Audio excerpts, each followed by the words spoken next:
Estuvimos viendo ahí el libro 16, o sea, perdón, el capítulo 16 del libro de los Hechos y vimos varios puntos muy interesantes que nos quedaron ahí eh, como algunas conclusiones que pudimos sacar de estos versículos que comprendían desde versículo 11 hasta el versículo 40.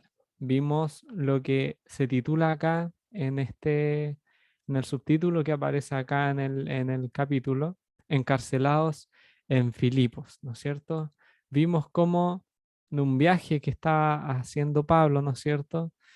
Que nos comienza el versículo 11 diciendo, zarpando pues de Troas, vinimos con rumbo directo a Samotracia y el día siguiente a Neápolis y de allí a Filipos, que es la primera ciudad de la provincia de Macedonia. Entonces, ellos se encontraban en Macedonia, ¿no es cierto? Pablo, Timoteo y Bernabé, ¿cierto? Pablo, Timoteo y si alguien ahí me corrige, y Silas me parece. Y se encontraban allí, ¿no es cierto? Em, y se encontraban predicando allí el Evangelio. Y se encuentran, ¿no es cierto?, con una mujer llamada Lidia, que el Señor abrió el corazón de ella para que estuviese atenta a lo que Pablo le predicaba, ¿no es cierto? Em, y así se fue predicando el Evangelio a muchas personas en aquel lugar, muchas personas en aquel lugar, pero ocurre un acontecimiento, ¿no es cierto? Em, que Pablo fue encarcelado, ¿ya? Pablo fue puesto preso, ¿no es cierto?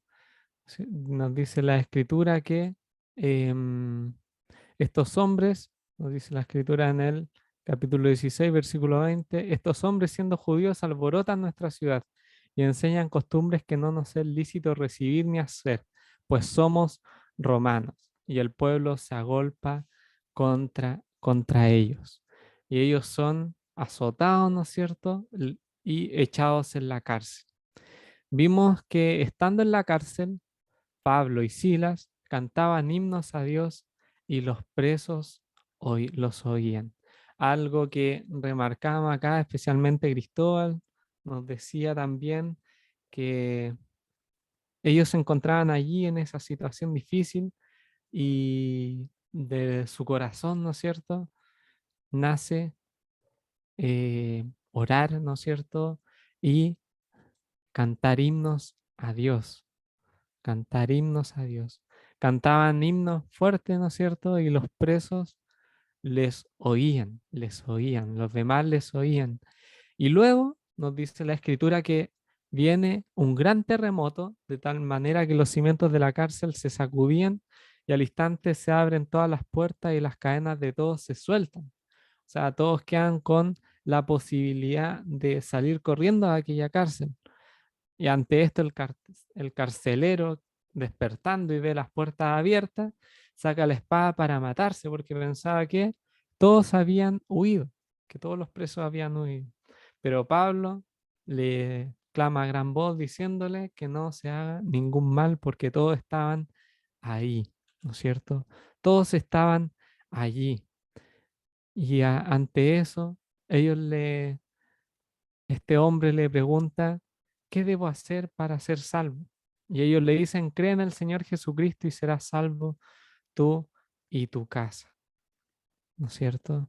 Algo importante que nos muestra estos versículos, que aquellos presos que probablemente eran lo peor de la sociedad, ¿no es cierto? Inculpados por distintos crímenes, en lugar de escapar ante esta circunstancia y aprovecharse de que todo estaba abierto, ellos se quedaron para oír. O sea, habría de ser, habría de cautivarles mucho el Evangelio para que se quedaran a oír, ¿no es cierto? Antes de buscar aquella libertad por sus propios medios. Y algo que también destacaba Patricio era que vemos esta cita en el versículo 31, donde dice, cree en el Señor Jesucristo y serás salvo tú y tu casa. Es que realmente esto no consistía en que con la salvación de este hombre iba a ser salvo él y también sus hijos. No, sino que también ellos fueron y efectivamente le predicaron a los miembros de la casa de este hombre, ¿no es cierto? Y ellos también terminaron creyéndole al Señor. Dice el versículo 34, llevándolo a su casa, les puso la mesa y se regocijó con toda su casa de haber creído a Dios. Toda su casa regocijándose, ¿no es cierto?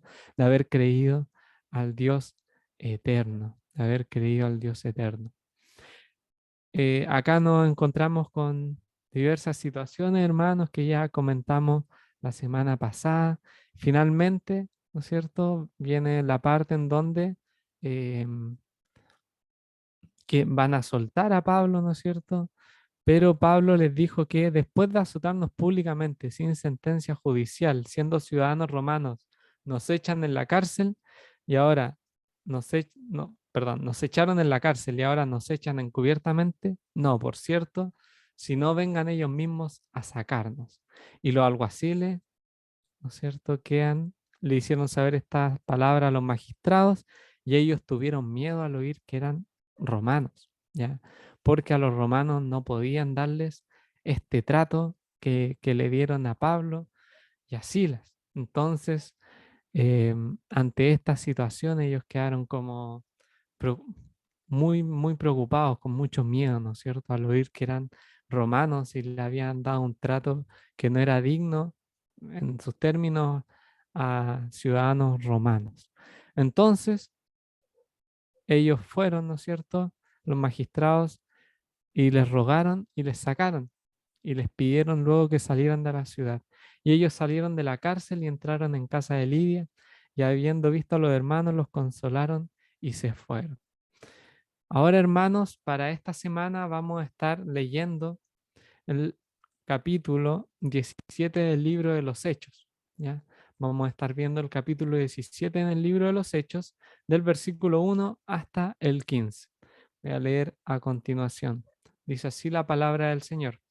Pasando por Anfípolis y Apolonia, llegaron a Tesalónica, donde había una sinagoga de los judíos.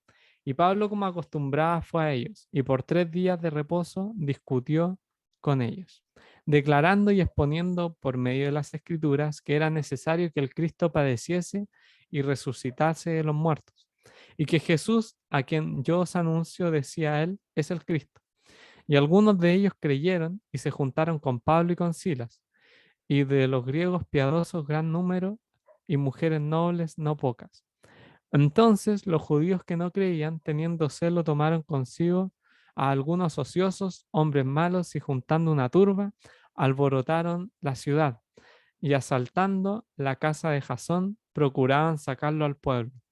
Pero no hallándolos, trajeron a Jasón y a algunos hermanos ante las autoridades de la ciudad, gritando: estos que trastornan el mundo entero también han venido acá, a los cuales Jasón ha recibido, y todos estos contravienen los decretos de César, diciendo que hay otro rey, Jesús. Y alborotaron al pueblo y a las autoridades de la ciudad, oyendo estas cosas. Pero obtenida fianza de Jasón y de los demás, los soltaron. Inmediatamente los hermanos enviaron de noche a Pablo y a Silas hasta Berea. Y ellos, habiendo llegado, entraron en la sinagoga de los judíos. Y estos eran más nobles que los que estaban en Tesalónica, pues recibieron la palabra con toda solicitud, escudriñando cada día las escrituras para ver si estas cosas eran así. Así, así que creyeron muchos de ellos, y mujeres griegas de distinción, y no pocos hombres. Cuando los judíos de Tesalónica supieron que también en Berea era anunciada la palabra de Dios por Pablo, fueron allá y también alborotaron a las multitudes. Pero inmediatamente los hermanos enviaron a Pablo que fuese hacia el mar, y Silas y Timoteo se quedaron allí. Y los que se habían encargado de conducir a Pablo le llevaron a Atenas. Y habiendo recibido orden para Silas y Timoteo, de que viniese a él lo más pronto que pudiesen, salieron. Muy bien, hermano, hasta aquí la palabra del Señor. Vemos en estos dos relatos que se titulan El alboroto en Tesalónica en nuestra versión de la Biblia, ¿no es cierto? Y Pablo y Silas en Berea. En estos dos relatos vemos la persecución de Pablo, ¿no es cierto? Pablo es perseguido por predicar la palabra del Señor, es perseguido en Tesalónica y es perseguido en Berea por los de Tesalónica, que alborotan a la gente, ¿no es cierto? Y hacen que se subleven y traten de juntarse y traten de sacarlos del pueblo también, impidiendo la predicación del Evangelio, impidiendo la predicación del Evangelio. Unos relatos, hermanos, donde podemos ver también cómo Pablo predica algo que pensaba y destacaba de la predicación del apóstol Pablo, hermano, es que es incesante realmente em, y realmente había visto en eh, la versión, nueva traducción viviente también, donde decía, durante 3 días de descanso seguidos, usó las escrituras para razonar con la gente, explicó las profecías y demostró que el Mesías tenía que sufrir y resucitar de los muertos. Durante 3 días de descanso seguidos, durante 3 días de reposo, ¿no es cierto? El apóstol Pablo usaba las escrituras para razonar con la gente. Incesablemente o sin cesar, ¿no es cierto? Pablo se encontró allí tratando de razonar con la gente, explicando y dando razón, ¿no es cierto?, realmente con las escrituras acerca de las profecías y demostrar que el Mesías tenía que sufrir y resucitar de los muertos. Nosotros sabemos que las escrituras que manejaba Pablo era obviamente el Antiguo Testamento hasta ese momento. Em, lo que conocemos como el Nuevo Testamento, realmente el apóstol Pablo no lo tenía ahí porque finalmente el apóstol Pablo escribe gran parte del Nuevo Testamento luego, ¿no es cierto? Em, entonces, claro, tenía el Antiguo Testamento donde lo utilizaba, ¿no es cierto?, para razonar con la gente y explicarles que este Mesías era el Señor Jesucristo. Muy bien, hermanos, ahí si alguien más eh, quiere participar también puede hacerlo libremente. Ya ahora les dejo el micrófono.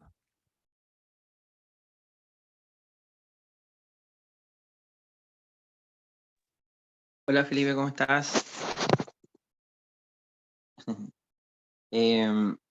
Como tú decías, aquí uno puede ver el trabajo incesante que hace el apóstol Pablo.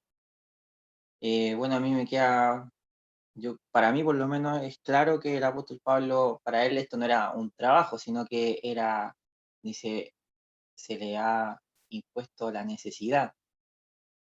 Era algo que llenaba su corazón, el estar en la obra del Señor. Nosotros no vemos un decaimiento en este caso del apóstol Pablo por causa de las aflicciones que él iba encontrando en cada lugar. Esto me hace pensar de que la fuerza realmente, de lo potente que significa cuando un cristiano hace la voluntad del Señor, que pudiéramos nosotros cuestionarnos constantemente el hecho de lo que estamos haciendo y pedirle al Señor que muestre su voluntad para que realmente nos sintamos contentos, porque realmente la voluntad de Dios es con propósito.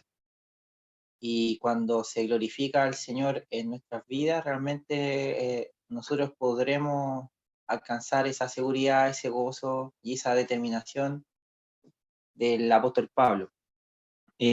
También otra cosa que me llama la atención es que eh, el apóstol Pablo, después de estar 3 días de reposo discutiendo con ellos, dice, Y como tú comentabas, que demostrando por las escrituras de que que Jesús era el Cristo, incluso mostraba ahí que era necesario que el Cristo, aquí, bueno, el énfasis que se hace es esa parte, dice que era necesario que el Cristo padeciese y resucitase de los muertos. Si ustedes se fijan, acá, personas que estaban tan distantes del punto donde el Señor Jesucristo murió o donde pasaron todas estas cosas, la única forma que ellos pudieran haber creído en esto sin haberlo visto era por la acción del Espíritu Santo de Dios. Aquí nosotros vemos que hay alguien vivo que opera acá. No existe un motivo, y quiero ojalá me entiendan, hermanos, porque esto es súper importante. No existe un motivo para que ellos crean, un motivo lógico, porque estas cosas que acontecieron estaban lejos de donde ellos estaban. Podrían haber escuchado algo quizás por alguna noticia distante, pero ellos no tenían la obligación de creer ni nada de eso. Muy por el contrario, ellos podrían haber tenido otras costumbres, ¿no es cierto? Pero, y sobre todo, el relato de la resurrección del Señor Jesucristo. Dice que era necesario que el Cristo padeciese, eso puede ser, pero después dice, y que resucitase de los muertos. Y que Jesús, a quien yo os anuncio, decía él es Cristo. Él es el Mesías, el Hijo de Dios, el bendito, el que esperaba a toda la humanidad, Jesús. Y fíjense ustedes que yo creo que ahí se da lo que pasa siempre cuando los creyentes se convierten, que es la acción neta del Espíritu Santo. A estas palabras que son locura para el mundo, de la resurrección del Señor Jesucristo, hayan cabida en los corazones de hombres y mujeres, ¿ya? Y aquí también se destaca que dice, y de los griegos piadosos gran número, y mujeres nobles no pocas. Entonces, aquí habla de que el llamado o la voz de Dios y el llamado que Dios hace es un llamado universal. No hay, si hay un corazón que pueda recibir su palabra, lo hace. Es maravilloso poder pensar, hermanos, que realmente la Biblia no necesita una explicación científica. La Biblia no necesita ser justificada por medios humanos. Nosotros no somos creyentes porque la ciencia avala que lo seamos así, o porque encontraron los restos del arca Noé, o porque, no sé, es netamente, como nosotros vemos acá, una sencilla acción de Dios. Se predica a Jesucristo, a este crucificado, también resucitado, y las personas rechazan y otros reciben. Y qué bonito debe haber sido para ellos, para los creyentes, los nuevos creyentes griegos, con una cultura tan llena de ídolos, recibir a un solo Dios y a un solo Salvador, su Hijo el Señor Jesús, que es lo mismo que nosotros recibimos. Esto es algo que nos debe animar, porque muchas veces nosotros vemos que al Evangelio se le maquilla demasiado, al Evangelio se le ponen muchas, se le trata de condicionar a la terminología humana. Nosotros algunos hermanos hacen grandes esfuerzos por ligar la ciencia y de alguna forma de acomodar la escritura a lo científico para que los hombres puedan llegar a creer. Yo no digo que la Biblia no sea lógica, muy por el contrario, pero la escritura dice que el que se salva por fe y nada más, porque a Dios le agradó que fuera así, que fuera por la locura de la predicación del Evangelio. Y yo me contento con esto porque en una nación donde estaban ellos, en una nación desarrollada como la griega, muy culturizada, aún así personas de dinero noble, dice, no pocas, dice, mujeres y hombres piadosos, fueron los que creyeron en el Señor. Y eso yo quiero, ¿cuánto se llama? Me llama la atención en esta hora, Felipe. Muy bien, Cristóbal, muchas gracias. Em, ahí Patricio también abrió la cámara para participar.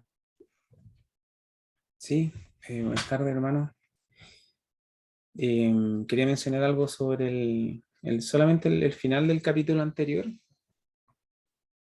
hay algo que hace Pablo que tiene que ver con lo que es justo, porque él fue tratado según la ley romana, fue tratado injustamente.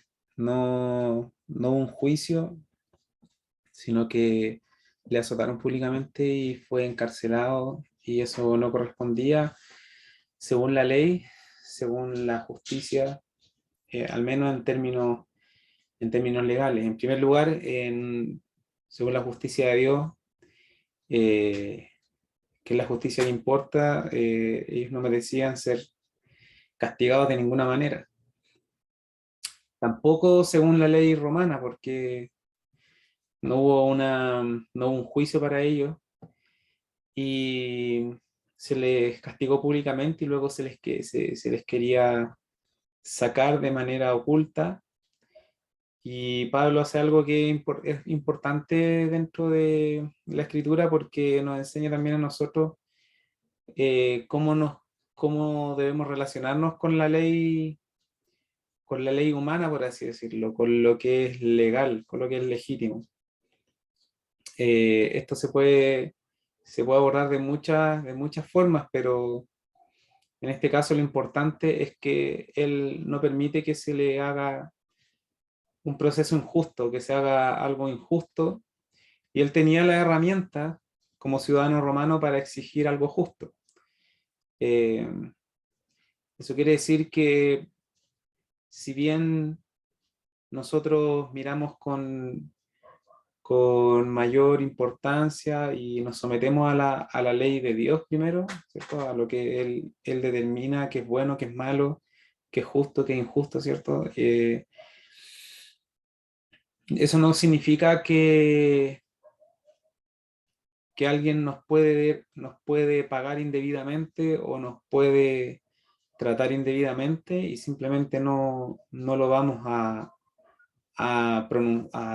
destacar o no nos vamos a pronunciar al respecto. Entonces, a Pablo se le hizo un procedimiento irregular, injusto, ilegal, por así decirlo, y él lo expresa, exige su derecho como ciudadano romano, algo que no correspondía.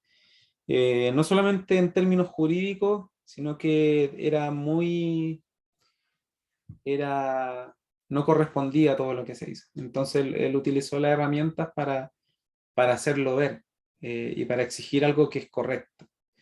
Entonces, eso es súper importante. Eso es súper importante que como creyentes, conociendo al Señor, que Él ha sido hecho justicia de Dios, ¿cierto? Sabiduría de Dios, justicia de Dios, y le conocemos a Él. Entonces tenemos un gran aprecio por lo que es la justicia, por lo que es justo. En el Antiguo Testamento, eh, mu- muchos, muchos pasajes en los cuales se reprende al pueblo de Israel porque se ha alejado de Dios, eh, porque se ha olvidado de la ley, es justamente sobre temas que tienen que ver con la justicia social, o como el trato que dan los sacerdotes, que dan la autoridad en Israel a aquellos que merecen justicia, a aquellos con los que deberían tener un trato justo delante del Señor, que son, por ejemplo, las viudas, los pobres, los forasteros, los huérfanos.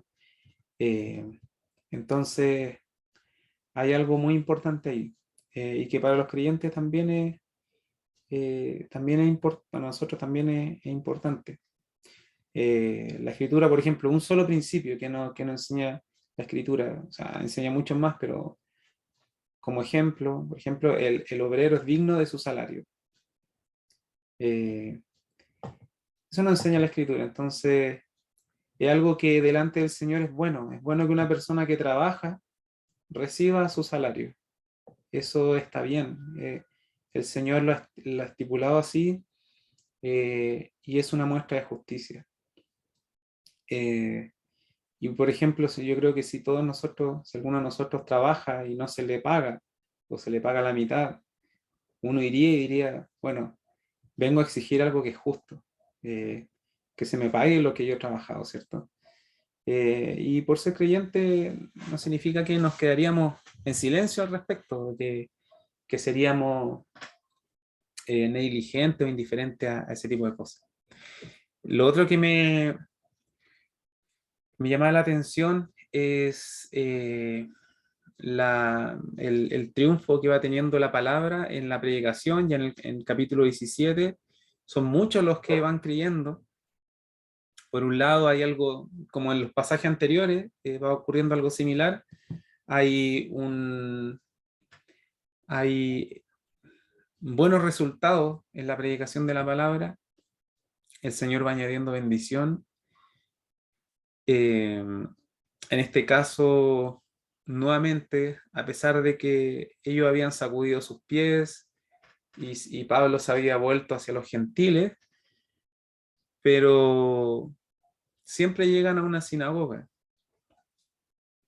Eso es importante. Luego, en los días de reposo, como era la costumbre, que se leía la palabra, que se enseñaba, él expone acá, dice, por medio de las escrituras, que era necesario que el Cristo padeciese.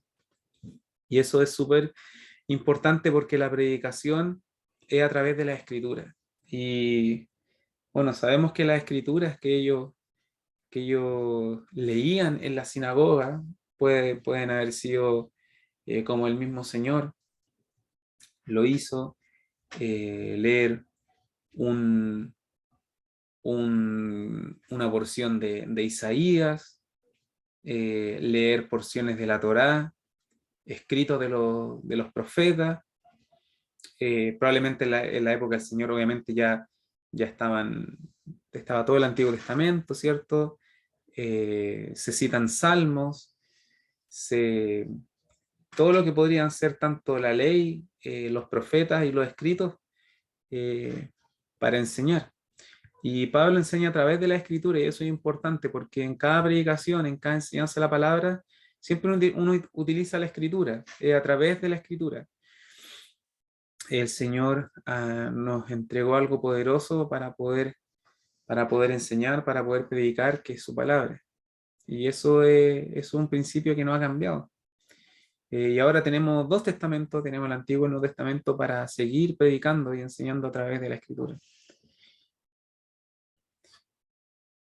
Me llama la atención también lo que hacen los judíos.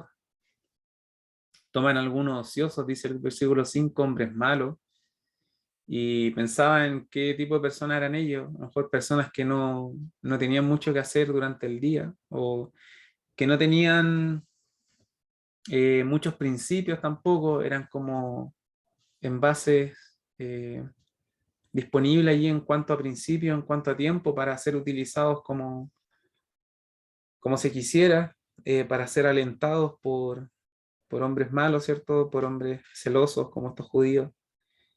Eso me llamaba la atención. Es muy parecido a lo que hacían con el Señor. Eran utilizados hombres que no tenían principios, sino que seguían a lo mejor un incentivo económico o la influencia de poder de algunos, y simplemente seguían a la multitud, seguían a las masas que estaban allí en una tarea poco noble, ¿cierto? Como era perseguir y atacar y perjudicar a Pablo y a Silas, que no estaban haciendo nada malo en realidad.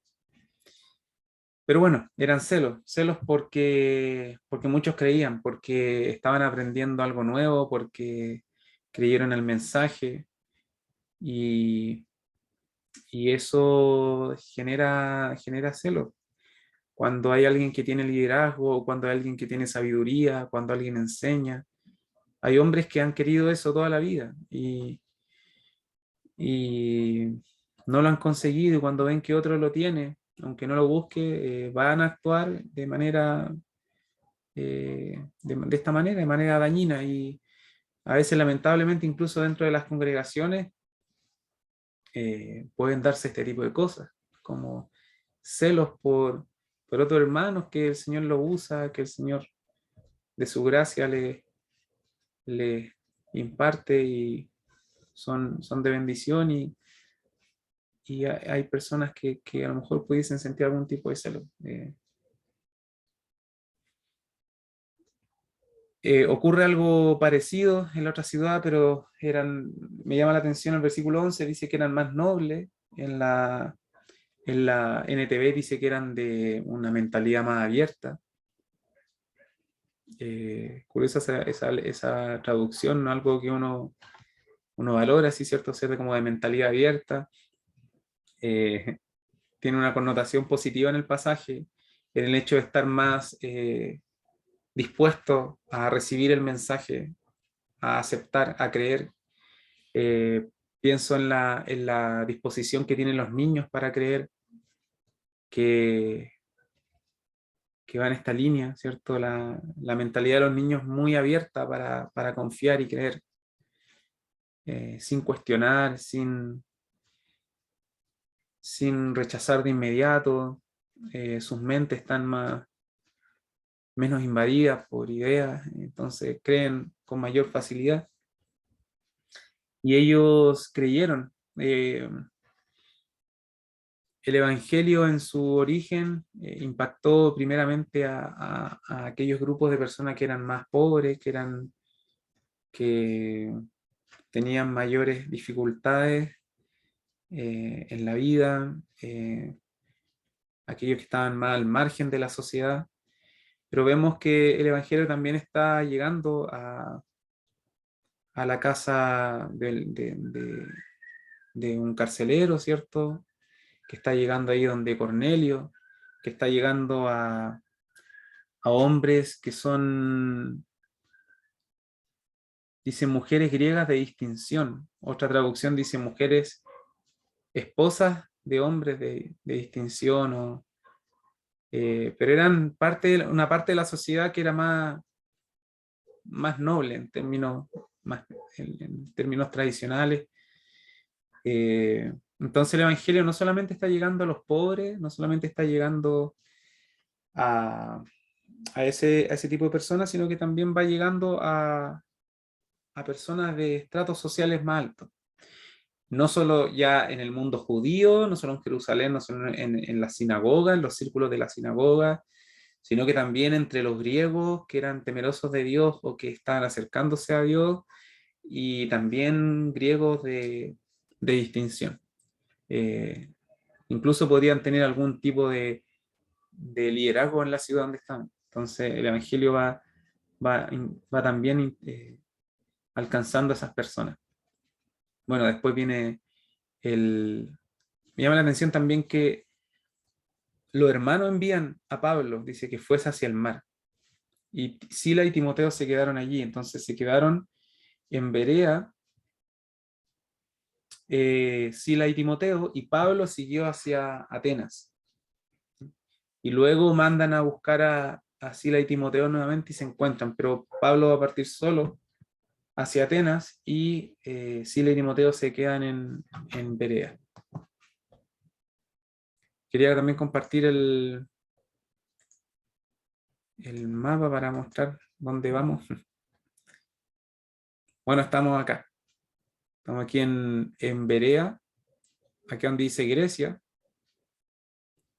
Justo aquí arriba de Olimpo, ahí está Berea, donde se queda Sila y Timoteo. Y llevan a Pablo a Atenas. Y ese es un gran viaje por mar hacia Atenas. Así que a esta altura del segundo viaje vamos hasta el día de hoy.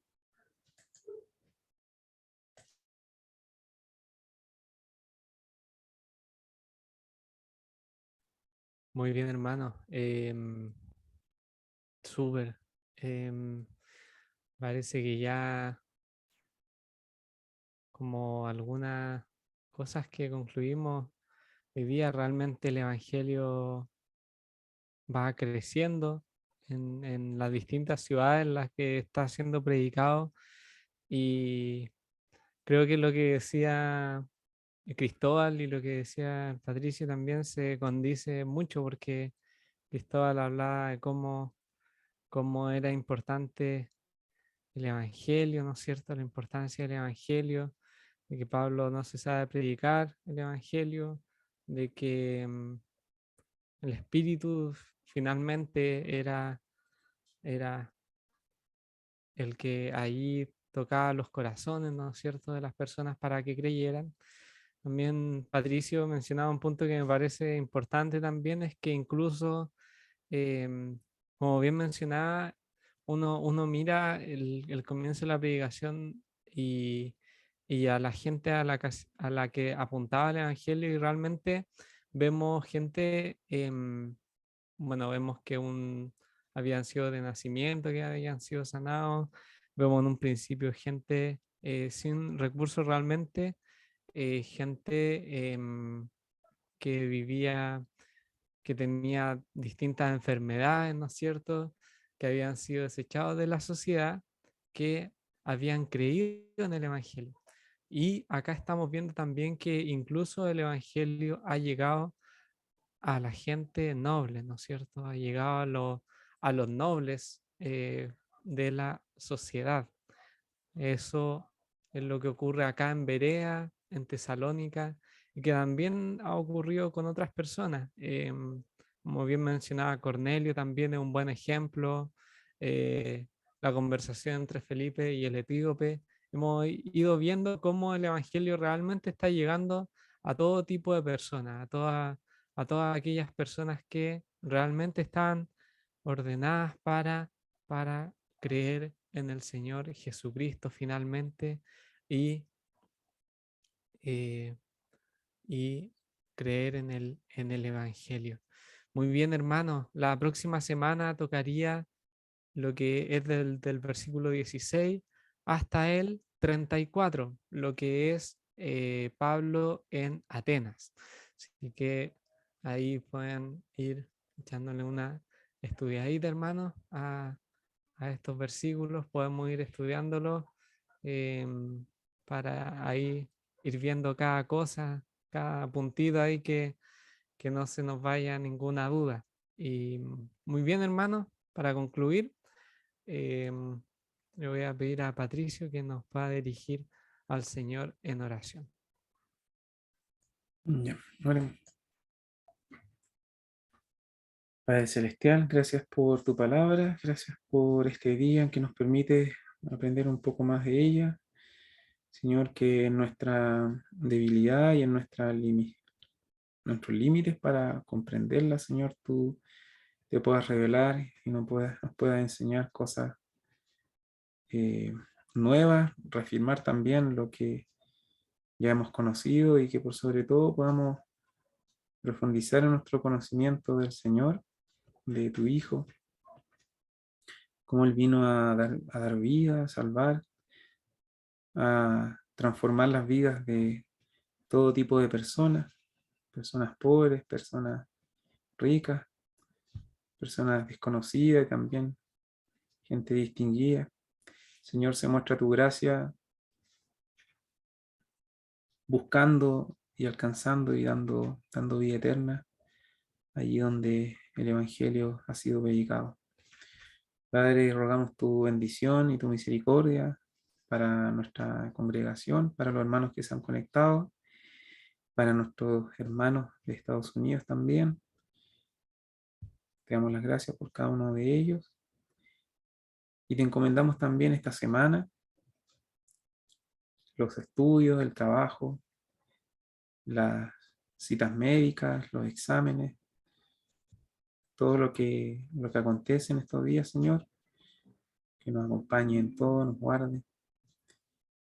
Y nos despedimos, Señor, agradeciéndote lo que nos has dado. En el nombre del Señor Jesús. Amén.